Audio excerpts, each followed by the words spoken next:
എന്തല്ല എല്ലാവർക്കും സുഖം തന്നെയാ. നമുക്കിന്നൊരു ഉള്ളിവട ഉണ്ടാക്കിയാലോ. നമ്മളെ സാധാരണ ചായപ്പൊടിയൊക്കെ കിട്ടുന്ന ഉള്ളിവട, നമ്മളെ വണ്ടിപ്പൊടിയിലും നമ്മളെ അടുത്തുള്ള പണ്ടേയുള്ള ചായപ്പൊടികളിലെല്ലാം കിട്ടുന്ന ഒരു ഉള്ളിവടയിൽ അതാണേ. അടിപൊളി ടേസ്റ്റാണ്.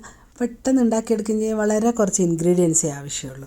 ഒരു വൈകുന്നേരം എല്ലാം നമുക്ക് ഇങ്ങനെ ഒരു മഴയെല്ലാം ചെറുങ്ങനെ ചാറുമ്പോൾ തിന്നാൻ പറ്റിയൊരു പലഹാരമായത്. അപ്പോൾ അതിനായിട്ട് 3 വലിയുള്ളി നീളത്തിൽ കനം കുറച്ച് അരിയണേ. കനം കുറച്ച് അരിഞ്ഞിട്ട് ഞാൻ എടുത്തിട്ടുണ്ട്. 3 വലിയ ഉള്ളിയാണ്.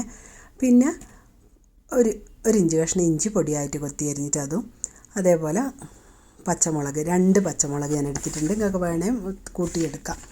കുറച്ച് കറിവേപ്പില എല്ലാം മുറിച്ചിട്ട് വെച്ചിട്ട് അതിലേക്ക് ആവശ്യത്തിന് ഉപ്പും ചേർത്ത് നല്ലോണം ഞമണ്ടിയിട്ട്, ഞാൻ പറഞ്ഞില്ല നിങ്ങളെ ശക്തി മുഴുവനും കൊടുത്തിട്ട് നല്ലോണം ഞമണ്ടി കുഴച്ചിങ്ങെടുക്കുക.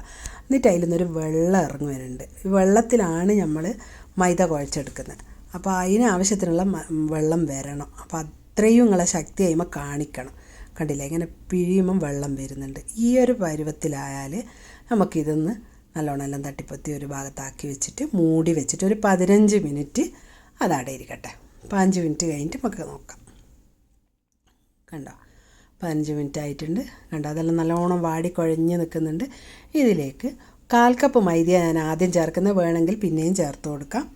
പിന്നെ ഞാൻ ചേർത്ത് കൊടുക്കുന്നത് ഒരു 1/2 ടീസ്പൂൺ ജീരകം. അത് കയ്യിലിട്ടിട്ട് ഞെരടിയിട്ട് ഞാൻ ചേർത്ത് കൊടുക്കുന്നുണ്ട്. നിങ്ങൾക്ക് വേണമെങ്കിൽ അമ്മയിലിട്ട് പൊടിക്കാം, അല്ലെങ്കിൽ പൊടി തന്നെ ഉണ്ടെങ്കിൽ അതും ഉപയോഗിക്കാം. പിന്നെ ചേർത്ത് കൊടുക്കുന്നത് 1 ടീസ്പൂൺ മുളക് പൊടിയാണ്. എരിവിന് കൂട്ടുകയോ കുറക്കുകയോ വേണമെങ്കിൽ ചെയ്യാം കേട്ടോ. ഒക്കെ ഇത് കറക്റ്റാണ്. പിന്നെ 2 പിഞ്ച് പെരുങ്കായം ചേർത്ത് കൊടുത്തിട്ടുണ്ട്. അത് തികച്ചും ഓപ്ഷണലാണ്, വേണമെങ്കിൽ ചേർത്താൽ മതി.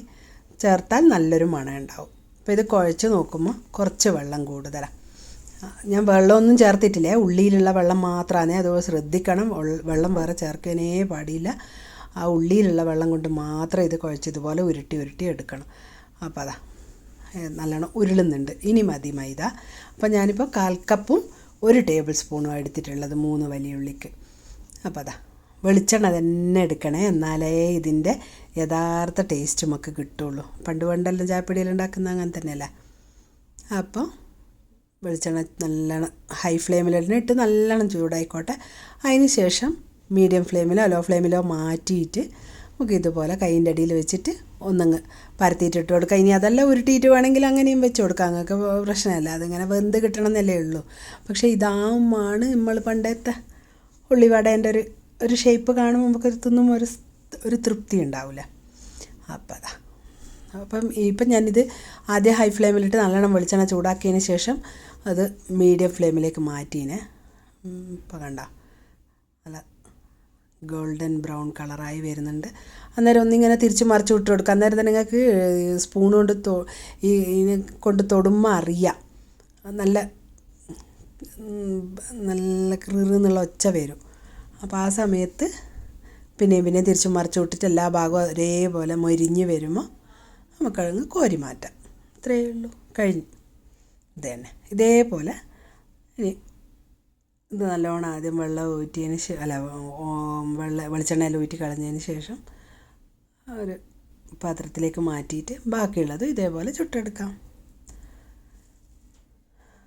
കണ്ടോ, നല്ല അടിപൊളി ഉള്ളിവടയും ചായയും, വൈകിട്ടത്തെ ചായക്ക് നല്ല ടേസ്റ്റാണ്.